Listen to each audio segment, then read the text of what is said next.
Welcome to the Four Wards Podcast.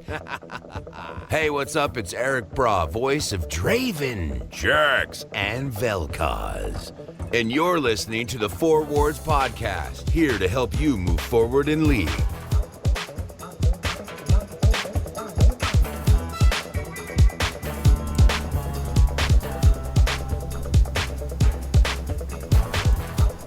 Hey, you're listening to the Four Wards Podcast, here to help you move forward in League.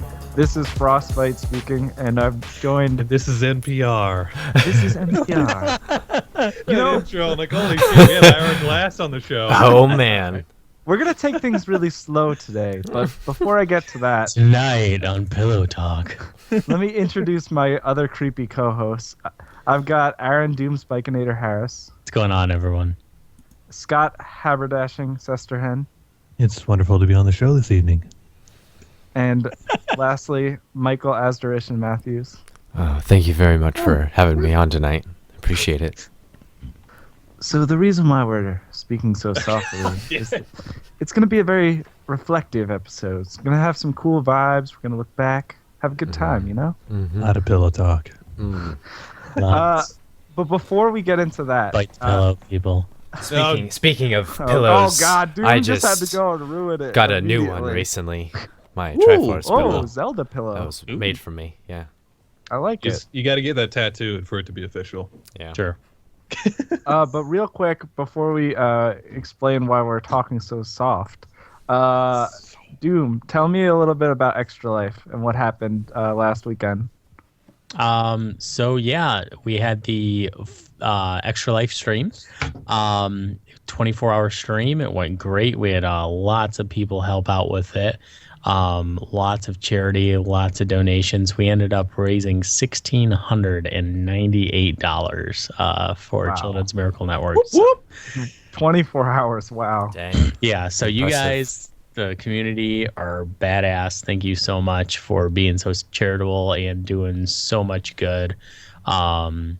You know, we couldn't do these awesome things without you guys and without your charity and you helping out. And not only do you support us, but you also support the causes that are important to us. So thank you. Thank you. Maybe doing that more often, too. Yes. Yeah. I mean, honestly, we've done quite a few charitable events this year, and each time I'm just impressed by like the how generous everyone is in our community and their willingness to, you know, reach out and participate or donate to support the cause, because it's really fantastic.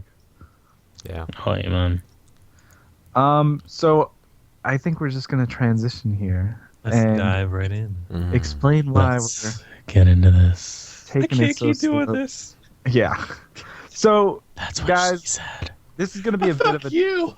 Oh God, this is gonna be a bit of a different episode from our normal structure, because season 5 is over. Bye. Bye, Mr. Season 5. Yeah. Oh, it's been fun, though. Yeah, it's been a really, really fun season, and it's the first season that took place during the launch of 4 Wards. So I mean, it's probably one that's gonna go down in the history books. Yeah, I mean, obviously that makes it the most important season thus far. I mean, I think when you like count the years, do you go like before 4 Wards and like after 4 Wards, so like A4W, B4W? Or... I don't know. I do. Anyways. So okay, we're almost at 1A4W. Almost there. Mm-hmm. We got a ways still. I mean, let's talk less about ourselves, more about about the past season. A little reminiscing here.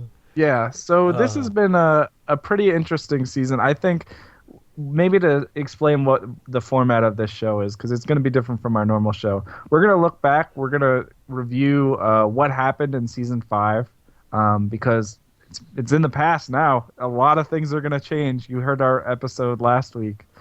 So we're going to look back. What was new about season 5? How did sort of the season play out? And then we're going to really transition into talking about what were our goals for season 5 and what we learned in the season. And then we've got a whole bunch of submissions that you guys wrote in. Wow, we got a lot of submissions.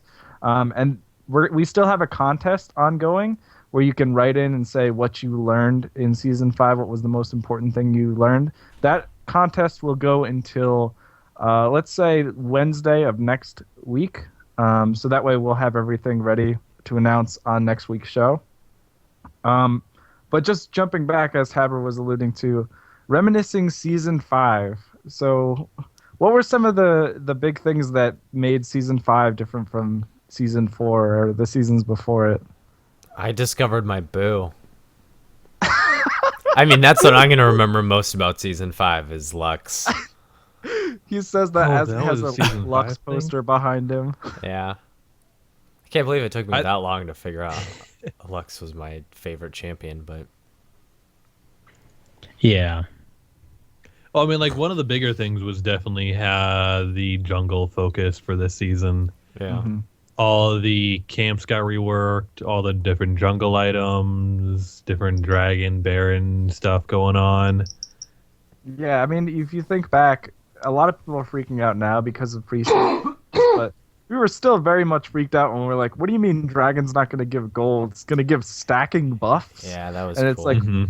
what are all these different smites? And you can smite champions now? Like, everything sounded insane. Oh my God! When like just the jungle changes just made me so giddy. I was like, oh my God, it's changing so much, and it's gonna be so cool.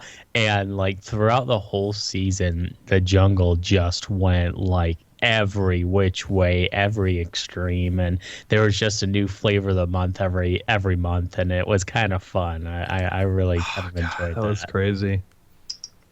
What should we learn?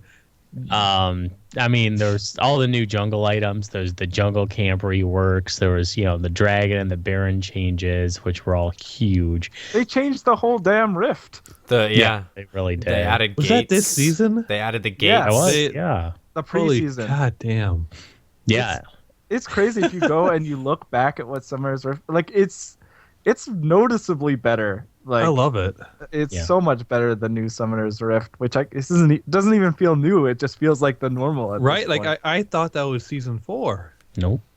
Ha ha. Are you sure? That was the beginning. This game of it. has changed so much. You don't even Grandpa want to over know. here, You right? don't even Yeah, want to the- know what it looked the like SR. back in The my SR day. update was pre-season of season 5. Wow. Wonky ass shit looking. Oh man. Everything was all So- dark and creepy looking. When you look back on like YouTube videos with the old Summoner's Rift stuff, and you're like, man, the game looked really bad. Yeah. There were so many pizza feet. Yes. Blue Oh, Buff man. had Feet. pizza feet. He had pizza feet. Nidalee pizza feet. Mordekaiser. That's true. King of They had pizza to feet. Pizza feet. He, she, they, pizza. They had to update so many textures and like to It meet turned the into new a Summer's verb. Rift.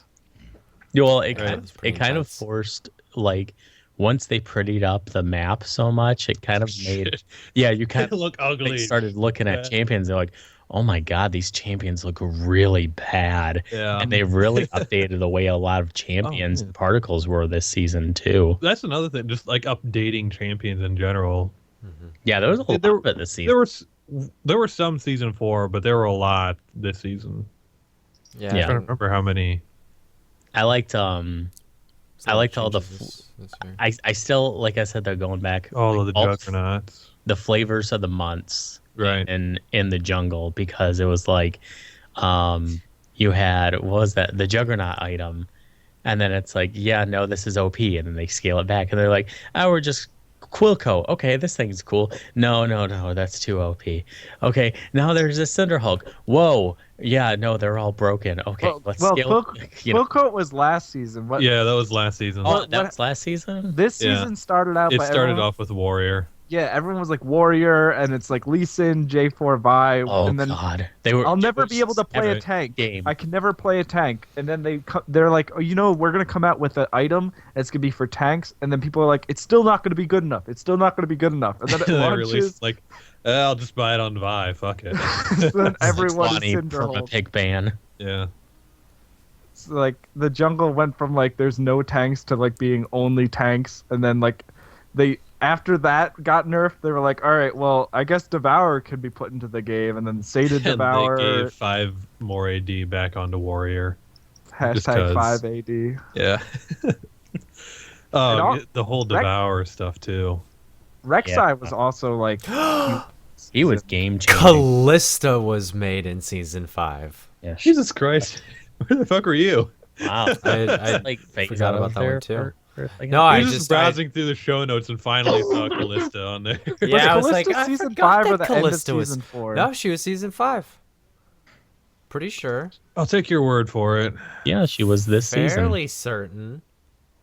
Shit. Now I'm second guessing myself. Thank you, Froz.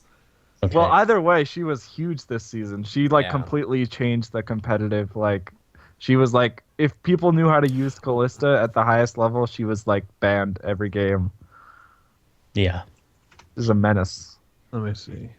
So like her and Rek'Sai were both relatively new going into season 5, and like they ended up being dominant forces for pretty much most of the season. That was season 4 still. Yeah. Patch 420.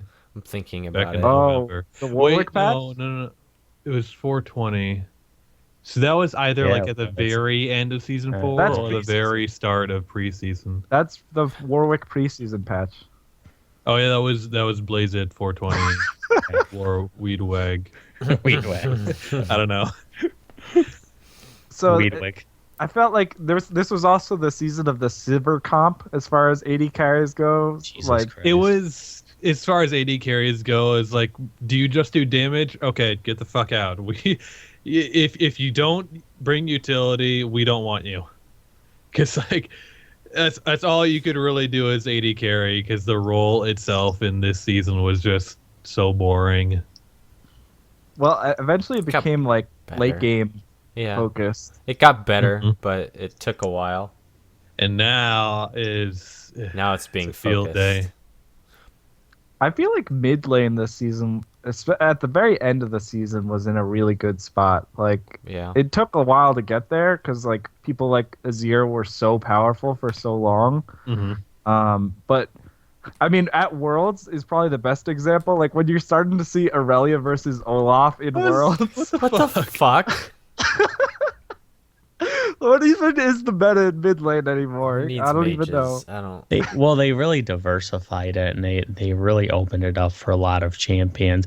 Right. I really felt that this season had a really healthy mix of like champions that were made, that were available, that were, you know. It was probably the healthiest season so far, as far as like nothing being too overpowered. Like, well, I mean, it like, had with the its jungle. moments, but I mean, I no, was no, actually no. gonna disagree. I would say Because that like I understand like we had the swings with a jungle, but I mean that was nothing compared to like League of Warmogs, League of Black Cleavers, League of Blade of the Ruin, League of King. Cleavers I don't know. season 4. You know. there was a lot of controversy this season. There was a lot of like really frustratingly strong shit that just you couldn't bring down.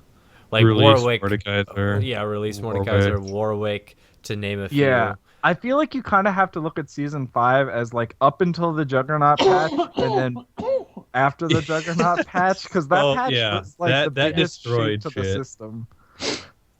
Absolutely. It was always like Gnar and Maokai, and then like a lot of like common champions were showing up in roles. Supports were a lot of tanky engaged champs like Alistar, Thresh, and then like all of a sudden like champions that you were never seeing like Darius and like Skarner rose to like huge popularity. Ban status. Well, it was funny because you started to see champs that like were very uncommon just starting to come out of the woodwork and be relevant again. Like you had, J4 came back, Sejuani came back, Zac came back, and a lot of champs that were really irrelevant for a while.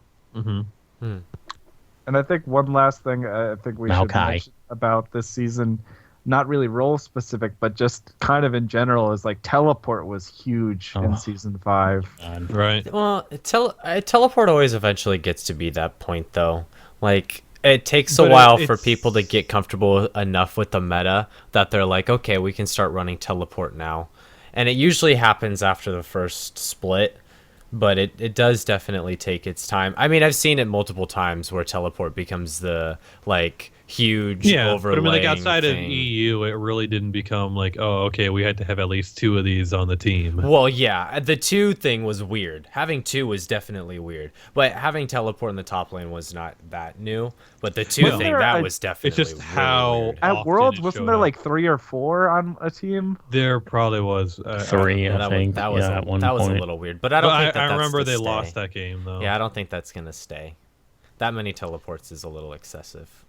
But it's definitely throughout the season, like especially in top lane, like you weren't seeing too many people running Ignite. Like there was a lot of impactful uses of teleport in pro play and like lesser versions in solo queue. Like it was just a really And- strong summer spell. And, yeah, and you could tell that was definitely like kudos to Riot for making objectives so important. Like it wasn't about the kill at that point; it was about controlling the map and Right, like, controlling objectives. Teleport became very prominent, but it didn't seem like it was really a bad thing. No, it seemed Except if okay. you were in bottom lane and turned into a 5v5.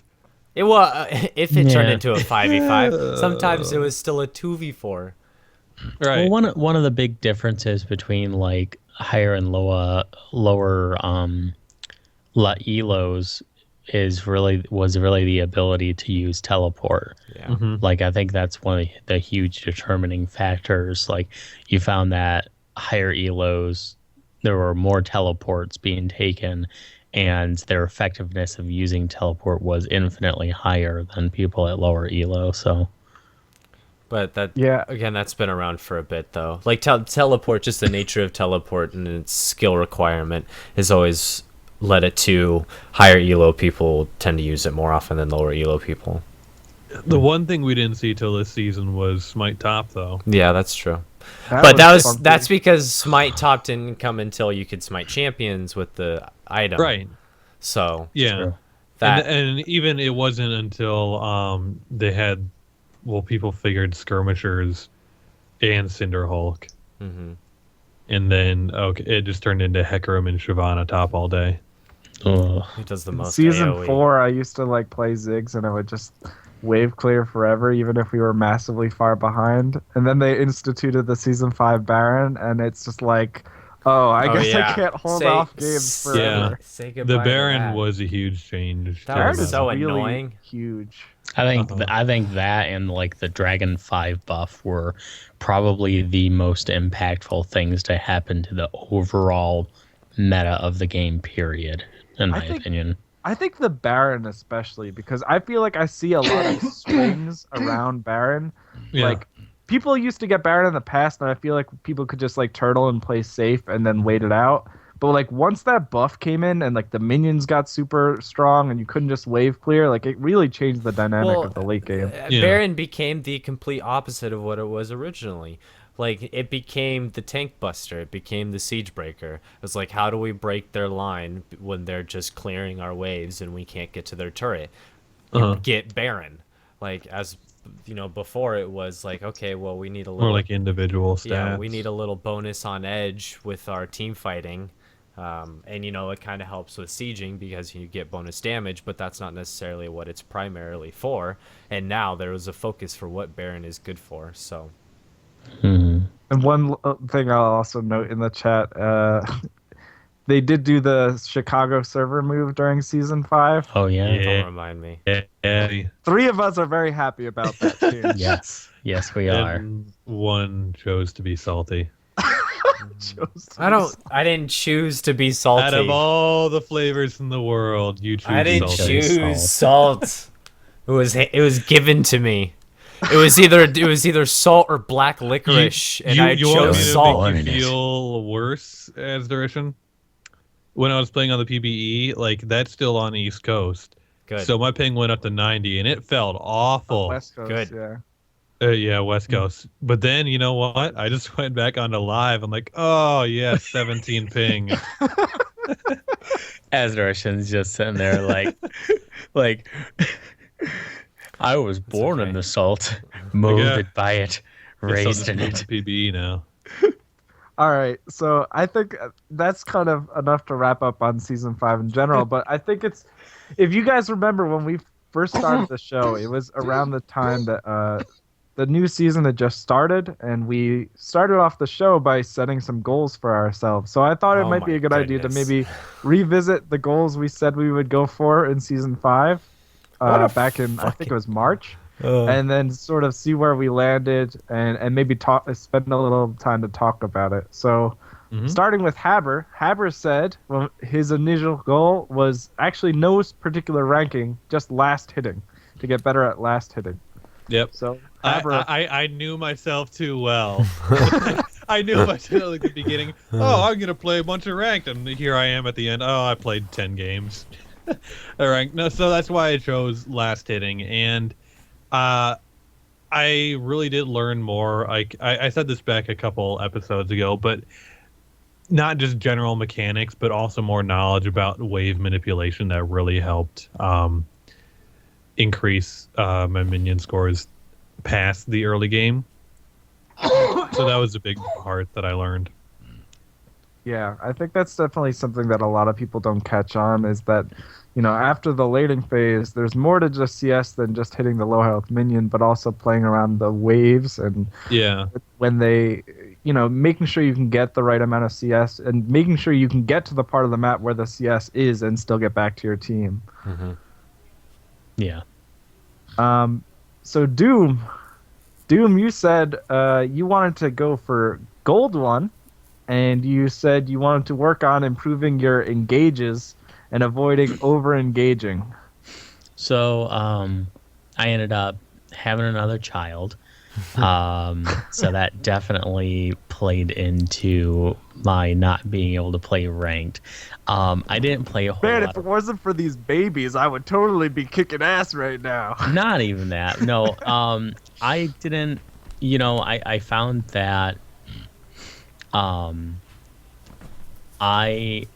had very limited time to play between work changes and family and all that sort of stuff. Lots of big events in my personal life, but so I decided, you know what, and I did play more ranked this season than I had in previous seasons past.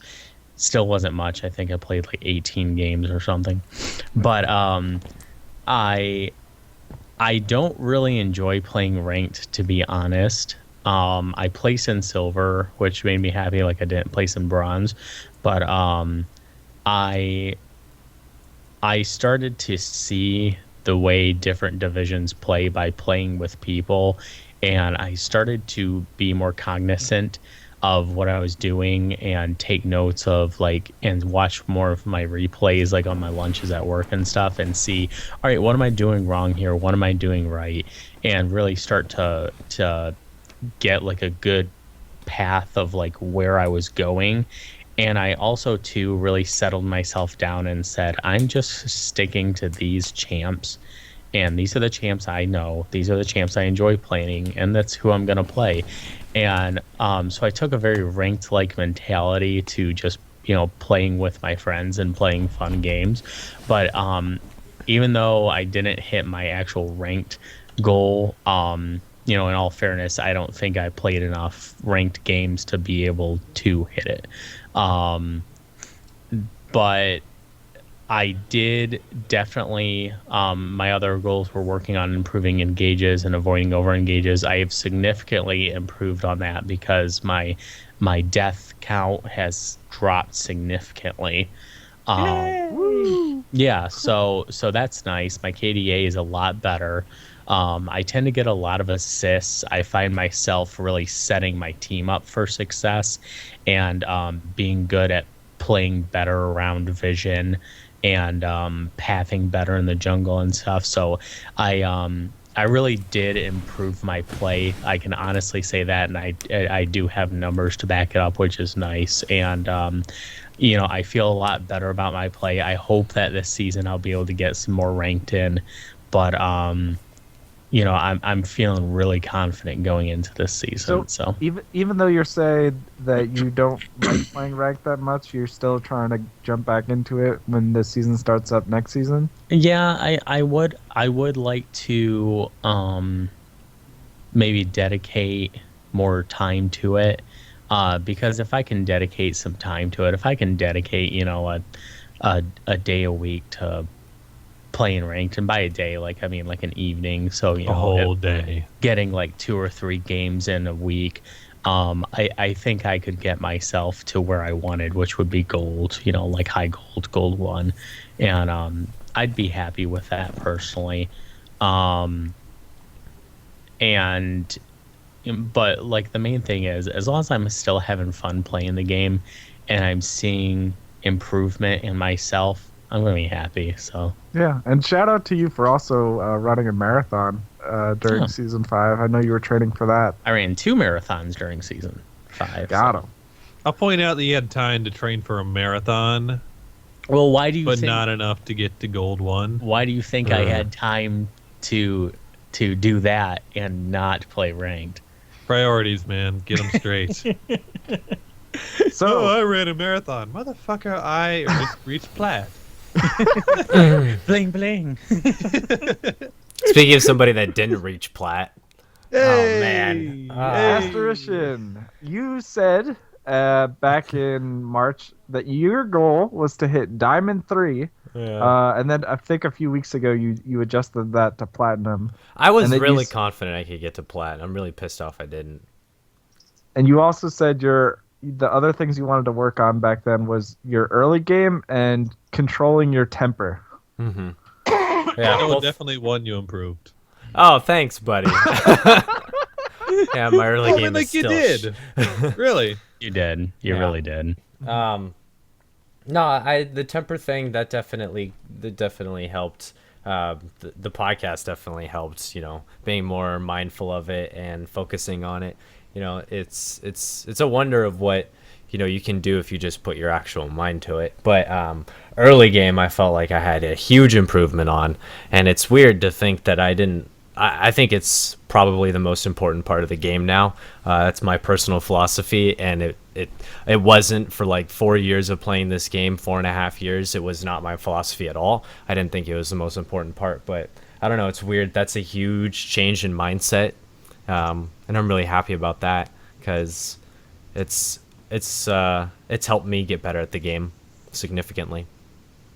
So I know you didn't reach some of the rank goals that you had originally set for yourselves. Is there anything you would have done differently if you could go back and rewind, or is there anything? Yeah, on? I didn't take my own advice when it came to who I duoed with. I had a good duo partner, and then we stopped playing, so I just chose somebody else willy-nilly to duo with, and that was a poor choice. We didn't cooperate as well, and when it matters, that's like the worst thing that you can have is like lack of cooperation. So I would have changed that. Played more. There are times where I was like, I could play ranked, but I'm just gonna screw around, and I don't know, if I was more diligent about it, that probably would have helped more. I don't know that it would have made the difference, but it's all the small things combined that end up making the big differences. So maybe yeah. All right. And I guess that leaves me here. I set my goal as reaching platinum. I think I was gold 5 at the end of season 4, and then I was like placed like gold 3, or I think at the end of the placement matches. And the other goals I set for myself was to learn to apply more map pressure and to get better at decision making. And something else happened along the way. Like I mentioned before, I was pretty much spamming Ziggs and like long range mages, and I kind of made a flow chart in my mind of like how this game worked. I was like, oh, I get it. Like you go to lane, you play super aggressive, you just try not to die, and then like you just keep defending turrets with wave clear, and then eventually you win team fights and you win the game. Like that was like the extent of my knowledge of like how to actually do things in solo queue, I felt like I never had an impact on the map. So like I was like, I need to actually learn how to like pressure, like how to like apply pressure to side lanes, how to like pressure objectives. And then along with that, I picked up Twisted Fate and Yes. basically fed the shit out of every game I played for like I'd say at least over a month. Like just horrible. Like I was so bad. Like I was like, oh, I can stay back with Ziggs and I can like throw bombs from wherever. If somebody dies me, I just satchel. And then I played Twisted Fate, and like I would throw a blue card on a caster minion, and I'd get 100-0 by like an assassin. Like what the fuck? No. Attaboy, Reginald. Yeah. So I was really bad. I got some help from Horst to just point me in the right direction, and then I really worked hard to like focus on things that I was doing wrong, like not getting caught. And I think as far as applying map pressure, the thing that really helped me to reach platinum this season and actually get the goal I was shooting for, so I hit platinum back in August, was just starting to look at the game differently. Like, obviously people hear Twisted Fate and they think, okay, he's gonna, it's important to look at the mini map because that's how his ultimate works. But things I wasn't doing before, part of what Haber said, thinking of wave control a lot more and thinking about how to play around it, and also thinking about other things on the map than just, okay, this is me and my lane opponent and like I'm just gonna bully them. First of all, TF's not that fantastic at bullying a lot of matchups. And so I would just learn to manipulate the wave and not get like ganked by the jungler. Like I know if I push it this time, the lane's going to reset here, so that way I can't get ganked. And then I set up my own jungler in this situation. So like I would play around the minion waves a lot more. And I think instead of just saying, okay, this is where everyone is on the map, I would say, okay, they just disappeared from vision here. They're probably going to go to dragon. Let me pressure mid lane turret while they do that. And like starting to look at things as trades and where can I apply pressure. And that became like, honestly, I think that and just not screwing up mechanically on TF like got me to plat this season. So like that whole bit sounded a lot like, you working on your decision making.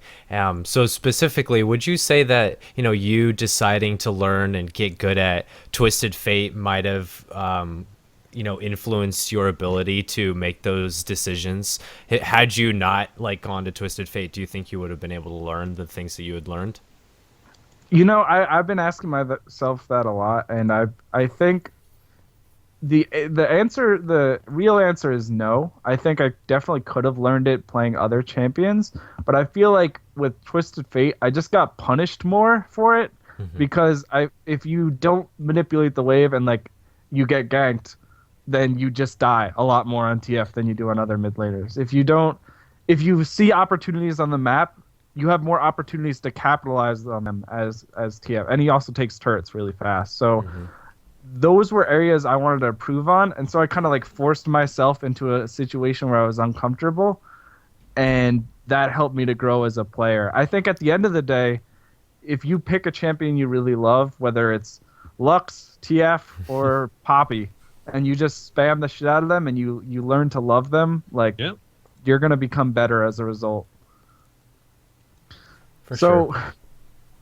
That's kind of walking through some of the goals that we talked about here. And I sure was happy that when I reached plat, I guess that was back in August.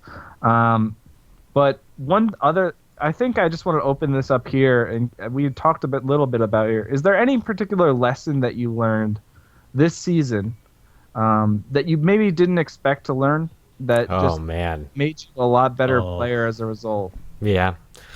Early aggression is like one of the best ways to get a firm footing in the rest of the game.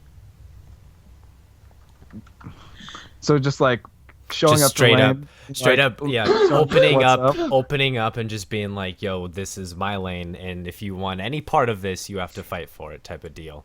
Like, Yeah. and that has made me so much better of a, like, I can't tell you how many more laning phases I won just from opening up with a spell as soon as I got to lane, or walking straight up to the enemy ADC and just being like 2 shots to the face before I even take my first CS. Like, it's super comfortable at this point, and it's insane what it does for your overall game, because you just dominate from then forth. Yeah, I mean, we had that. I think one of our first episodes was about the early game. We like went back and forth about all the different things that matter in the early game, and like I was a huge proponent of what you're talking about, because I was just thinking like, at some point most people learn how to farm and learn how to farm comfortably. Right. But if you really want to like push yourself as a player, you want to like play to win and like force your advantage on your opponent, because if they don't know how to play at that level, then you're going to just start to gain advantage after advantage. It doesn't matter if they know how to farm when they're sitting under their turret at a fourth of their health. Like, all of that just goes down the drain because they can't even get close to you. So, I mean, you tell me which one's better. Doom, what did you learn this season? I think the biggest things I learned were proper vision control, like not just buying wards, but effectively eliminating wards, guessing where people put wards, using wards as bait, like things like that. Really, the nice thing about being on this podcast is that a lot of the things that, because, you know, I kind of came in as sort of the, I don't know, the most noob person on the podcast, and it was nice because in what we were teaching, preaching, and stuff like that, a lot of it was the lessons I learned firsthand from getting some coaching and some replay reviews from other people within the podcast network. And then being able... Horse Doctor actually worked with both of us. Yeah, he gave a lot of helpful feedback. Yeah, he worked with me a lot, and just being able to control vision. But also one of the big things that I pride myself on now that I learned was being able to guess where the enemy jungler is. And I find that if I look at any replay, I can usually guess where, and I turn on just off like one team's vision, you know, I can usually guess where the enemy jungler is pretty, like at least 80 to 90% of the time, which is really nice. That's huge. Yeah. It helps a ton. And then like knowing how to play around vision, like just staying hidden all the time. One of the great things about being in the jungle is that the less people see you, the more of a threat you become, because then when you actually do show up, they just didn't expect you to be there. So you can exert so much pressure with not only when and where people see you, but when they don't see you, because they have to assume that you're there. And I found playing around vision was huge. That it really helped me a ton, and learning how to control and deny vision, but also learning how to alternate my jungle routes really helped a lot too. And also working on last hitting. I mean, I didn't do a lot of laning during the season, but when I did, I stuck with champs that I'm very comfortable with, and I found myself last hitting more effectively. So, you know, like I said, overall, definite improvement in my gameplay, and I feel really good about it. The one thing, like, I was always kind of like on the fence about this, and I don't know what your guys' opinion on it, but I definitely learned more this season not to surrender. Yeah. Not just because of like, oh, we can always come back, which I mean, you can, but there's plenty of games when people are starting a surrender vote, and I'll still vote no, even though I know it's pretty much a lost cause. Yeah. Just because, like, I'm still in here, I'm still getting something out of it, and I'm still having fun doing it. I suppose it depends on my mood at that point. If I'm in the mindset, a few games where it's just like, fuck this all. But like most times, like, you know what, I can still get something out of this game. and Yeah, I'm still totally. having fun. No, I would agree with that for sure. Like there's definitely a value to just playing out a game even if you know it's a failure. Like if you know you're like, okay, well, you know, this is perfect opportunity for me to practice kiting, you know? Like I will totally take that opportunity every single time I can because like when am I going to have a more opportunistic time to practice this than in a time where I know this is the time to practice it. It's like it's a silver platter right in front of me for me to get, you know, exposure to this. So no, I would agree. Absolutely. Yeah. And lastly, one thing I'll say just personally, I learned. I mean, I talked a little bit about this before, but one of the things that really improved my play this season is starting to predict things a bit more based off vision. Like being able to look at something and say, okay, you know, they're missing from here. They're probably going to go to dragon, etc. Like that, and then that actually also made me a bit of a better shot caller. I didn't really have that much experience doing that, but now I found myself almost calling out plays like to people and just saying like, I love shot okay, calling. form up. Yeah, like they're going to drag or like, and like actually seeing things before they happen so we can respond to them. That's fun. Yeah.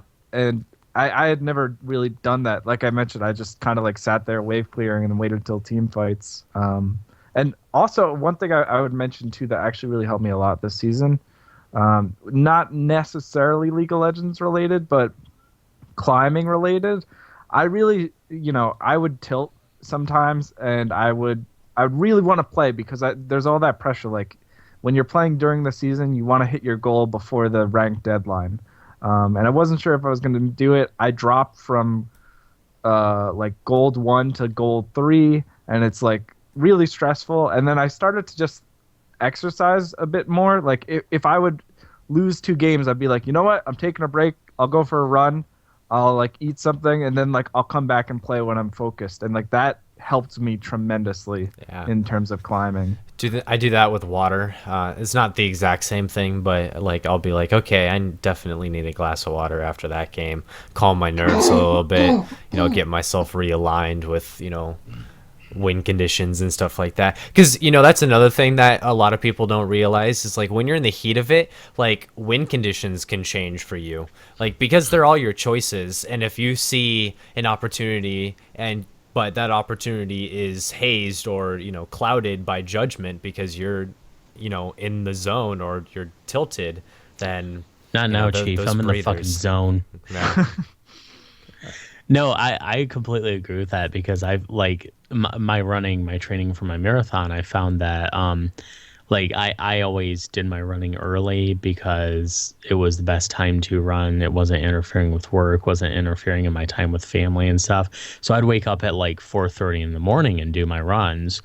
And but I tell you what, like I was always so much more energized on those days, and I found that days where I worked out or days where I ran and then play League, I always played infinitely better. So like since I always knew I was going to play League on podcast night, you know, I made sure I worked into my every Thursday morning I ran, and I found that, you know, as long as I stuck to that, I always tend to play better on days that I got my exercise and I did my running. It just focused me more. I can't explain it, but it just does. Yeah, no, definitely the focus point. Like I would get so. I mean, I always say to focus on your own mistakes, and that's the philosophy I live by. But every now and then you just have those frustrating games where it's like, the reason why I lost this promo series is because Mumu got caught out right at the late game, and like it's like, oh, like it's so frustrating. And like all you think about when that game ends is like how frustrating that moment was. You don't think about like how 5 minutes in the game you blew flash for no reason, or when you did this. Like you don't. When I would go to run, like I would like clear my head and be like, okay, let me refocus on what I'm actually need to get better at, and like that helped me to climb tremendously. Now we got a lot of listener submissions from you guys for this contest. Once again, the contest was, tell us something that you learned in season 5. What was the most helpful thing you learned? Now, what we're going to do here is we're going to start reading through some of them and just share with them, and hopefully maybe we can reflect on them. Week. And we probably can't get through everything, and we'll have a few more next week, as Haber just mentioned. But we'll talk about them. We'll reflect on them. We'll share the love, share the knowledge. And by the way, guys, thank you so much for I love that anytime we ask you guys for anything, like whether it be stuff to help with content or stuff for a contest or charity or anything. See, it's like how much can we abuse this man? Yes. No, but you guys always pull out all the stops. Send in $5. Yeah. I ran out of Dr. Pepper. I need more. There we go. Someone's at the door. Can you get that? Donate to the Asterisk Needs Dr. Pepper charity. Yeah, please. So this first one was sent in from James. He says, the most important thing I've learned this season, which happens to be my first season, is to always congratulations. Is always pay attention to who has gone back and when, and to make trading and team fight decisions based on that. I think that this is an incredibly valuable tip. That is huge. I can't. When Horse was coaching me, I sent him the VOD, not a replay, so he could see, and he'd be like, "Why aren't you pressing tab right now?" And it's like, you should really be pressing tab, because if you're not pressing tab, you miss out on a lot of information, like what items people have, how long till they respawn. I mean, it's a little different with the UI update they did, but honestly, press tab, see who's gone back. It's huge. Yep. Fact. It really is. I think he actually described it to me because I was a StarCraft player, and it's like you could see your enemy's tech with, like, just from pressing one button. Like, you can see everything. Like, it's a strategy game, and so you should really, like, pay attention to things like that, because you're not always going to know what your win condition is or what the right decision is, and like being able to look at who's gone back and why and make decisions off of that, like, that's really, really smart. And then for you more experienced players who are super familiar with what an item means on a champion, that's an even better, like that information is just astronomical. Like, the value of it is, it's insane. I don't understand why people won't press tab sometimes. I'm just like, how did you not know that they had Zonias? I don't, like, you know. It's just that next thing to start paying attention to. It can be really overwhelming. Even now with all the preseason stuff, you can forget a lot of stuff. But it's easier to get more in tune with, like, paying attention to than it is with the mini map. Like, a lot of people would say that the mini map is easier because it's always constantly there. But I would argue in saying that that's not true, because when you need to look at the mini map is usually when you're busy doing something else, and you usually aren't tabbing when you're busy. You're tabbing when you're backing to go buy something. You're tabbing on your way between CS. Like, you're tabbing when you're usually fairly safe, not looking at your mini map. So I mean, it's you tab all the time. Tab every single time you back, tab every single time you go to lane, tab every single time that you, like, back to go towards turret because you're dodging a spell. Like, just make a habit of tabbing. Yes. So thanks, James, for writing in. Our next one is from Josh. He says, I learned and improved the most when it comes to understanding what your champion does. I went on a winning streak at the end of Season 5, and I realized that understanding what your champ does and the champion limitations was what was holding me back. I mean, this is huge. I mean, we had that whole episode on champion viability and champion mastery, and you couldn't stress this more, honestly. I think it's something that we say, a lot, so we don't need to go into a whole lot of depth or talking a whole lot about it. But yeah, just understanding what your champ can do increases what you can do then in the game just exponentially. Absolutely. And you learn the strengths and the weaknesses of your champion. Right. And just like making it feel second nature with mechanics. Yeah. I think we always say this, but you're more likely to perform better if you know one champion inside and out than just, constantly saying, oh, they pick this, I'll try and counterpick with this. They pick this, I'll try and counterpick with this. That was one of my big ones I really learned this season, was just sticking to Wukong. I mean, he's just my winningest champ. I just play Wukong and I do pretty damn well, so no matter what. I mean, everyone knows that Asterisk never plays a particular mage that has the powers of light at her disposal. So No, I don't play that champion Syndra. at all. Yeah, actually, I've played a lot of Syndra lately. But no, I mean, like you get so familiar with a champion that you learn what their limitations mean and how to maybe not necessarily let that stop you. Yeah, maybe you can't necessarily win this fight, but you know what you can do is you can maybe delay the fight from ever happening, or you might even be able to warn somebody else from it and maybe get some backup. Like if you know what you're capable of. I mean, it's pretty obvious. Information in League of Legends is a resource and a value of its own way. So yeah, the more you know. It's huge. Dun, dun, dun, dun. This next one is one of my favorites because it was probably one of the biggest breakthroughs I had I'd say my first season of League of Legends.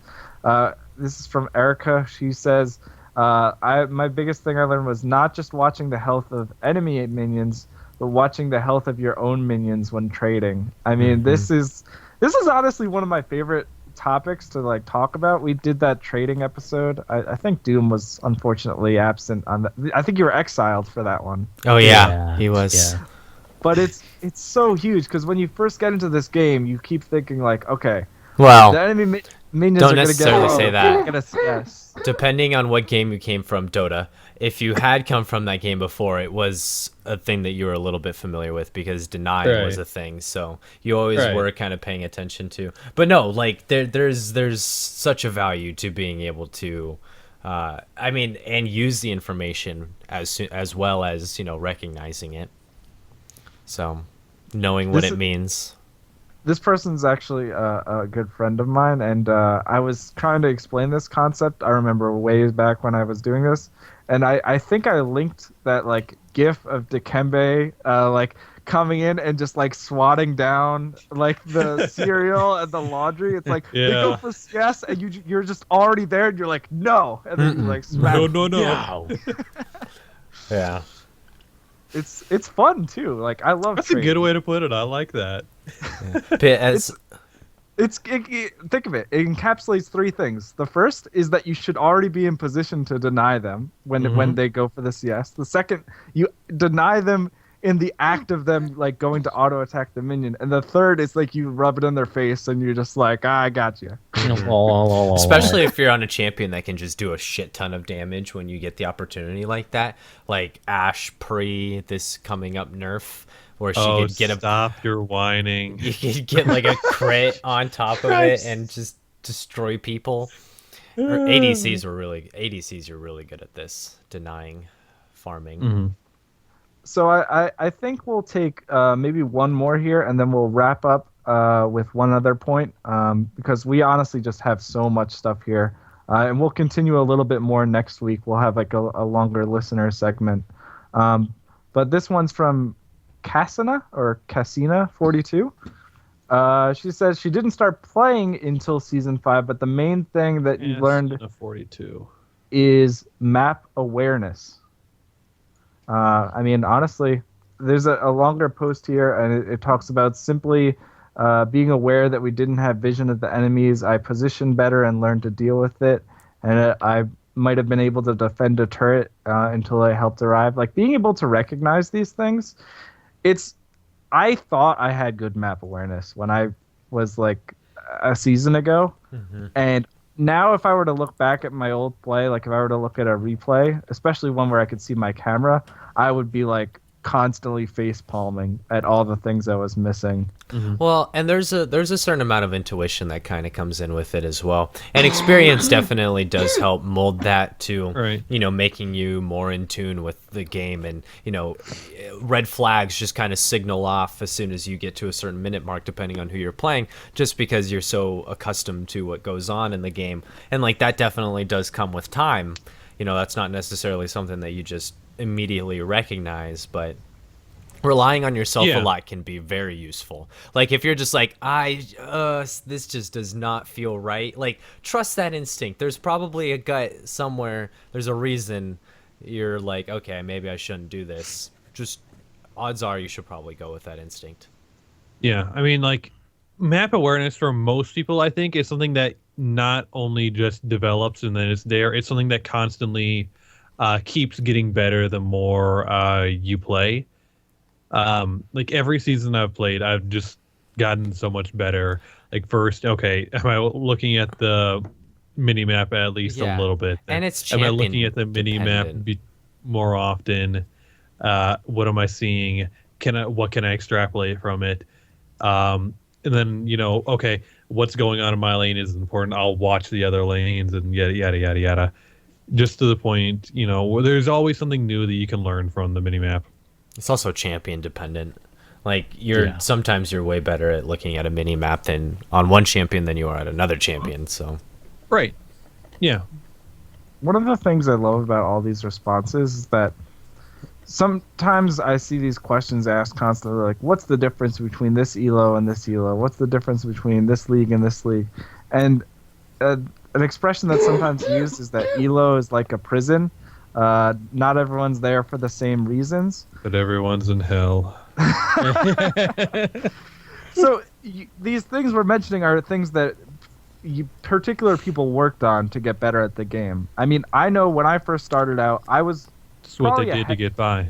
I was ahead of the curve on like trading, I would think, but I was like just garbage at like the very basics of like the game and like where to go on the map. Like I had no idea what to do or what to do of objectives, and I just like was off.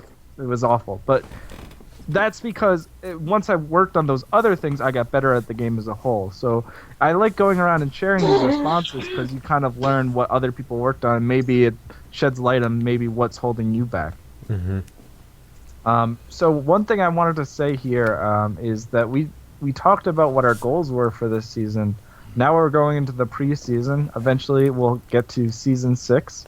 But we have this kind of strange, crazy period known as the preseason. Do you guys have any plans that you have for League of Legends / non-League of Legends related stuff over the next 2 months or so?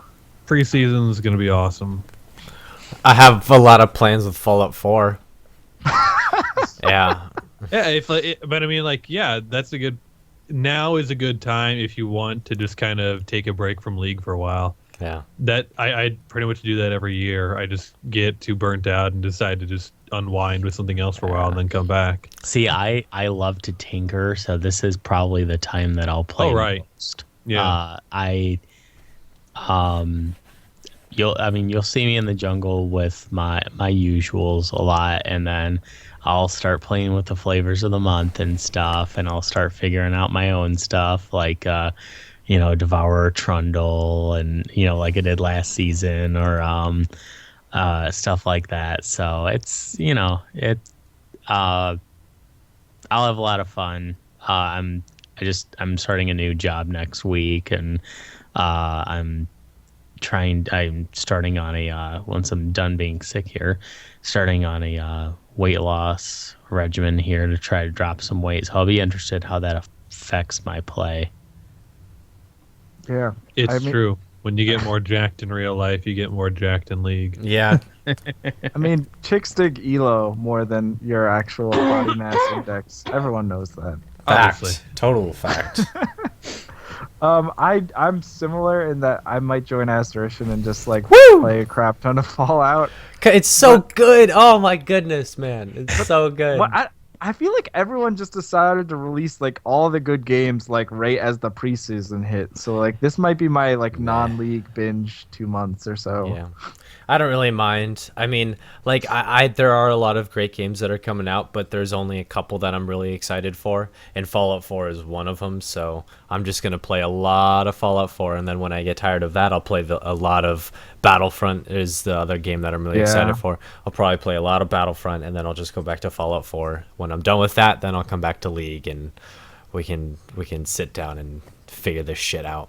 I just sold my game consoles, so I'll only be playing League, and I'm collecting parts to build a new computer right now. So then I'll just have more excuse to play more League, and I'll probably start streaming it too. So PC Master Race is all that Doom's a part of now. Oh yeah. Hell yeah. if I do play League, I'll probably dick around a bit more. Like when I play ranked during the season, I stick to very few champs. Like I pretty much played Jinx or Twisted Fate whenever I could in ranked this past season. Now it'll be like, oh, I'm trying out Bard. Bard's a lot of fun. Oh, let me, brush up on Riven and Gnar and like just play things I don't play that much in ranked, but like just kind of That's what I should do. practicing them. I keep forgetting I have a Riven only account. You do? Riven. Yeah, because I like love Riven. it was for the single champion challenge. You play one champion from level 1 to 30. So, Tibbers is no longer Annie only. Wow. What? I got It's Annie and really, Tibbers now. I got really drunk and started playing ARAMs and was like, all right, I guess this isn't an Annie only champion or character anymore. What if you had gotten Annie in the ARAMs? I did on one time. I was like, oh, look, and people commented on. They're like, oh, Tibbers as Annie, ha ha ha ha ha ha. Like I always do in normals, but yeah, Okay. I'm sad Done? about it. I'm So, sad I guess- about it. Yeah. We'll have to save the rest of the stuff for next episode here when Yeah. we'll We be still- finishing that up, and You still got maybe quite a few. maybe we'll talk about some of the Q situation going on. Yeah. Maybe we'll see. Maybe. Yeah. You can buy our pitchforks and join us next week. I was gonna say, isn't next Jesus. week, next Thursday is Thanksgiving, right? No, the following. No. Following. The following. Okay. The following Thursday. My date's Yep. messed up. So we won't have a show that week. Yes. Um, Just want to make sure that we told the listeners it's not next Oh. week, but the week after. Yep. Haber's Fine. like, I would have done it. Yeah, like I'll oh, I I'll be didn't out of realize town, we so- decided that. I'll be out of town. I wouldn't have been here anyway. I It's a have Haber work. solo cast. I have work, so Come with me. We'll be sad on Thanksgiving. So they removed buying awards from League of Legends. You can get like the trinket unless you get the sight stone. Like Haber would just be the trinket for that episode. Yeah. I'll just yeah. Oh, you know what? Maybe you can I'll- do a solo show called Trinket Talk. Trinket Talks. This is Trinket Talks with Haberdashing. Thanks for joining us this evening, everybody. And we're full circle. Goodbye, everybody. We'll see you next week. See ya. See ya. goodbye, guys. Have a good night. All right. Alrighty. I Okay. kind of liked it. We didn't get through everything, but I enjoyed this conversation. That was a fun Got show. through like half of the ones that were on. Not even half of the ones that were on there. I mean, I guess when you think about it, we don't have a rush to get through everything. We can just Oh, no. tackle 2 or 3, and it helps us out if we ever have like a drought in listener.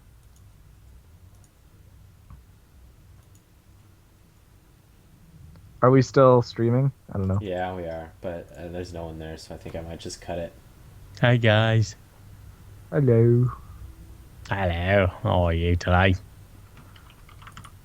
This Ding. is episode 37. Dingo Wallaby drop there. I believe so. I'm gonna play Think- more Fallout. I'm gonna pray some Rig.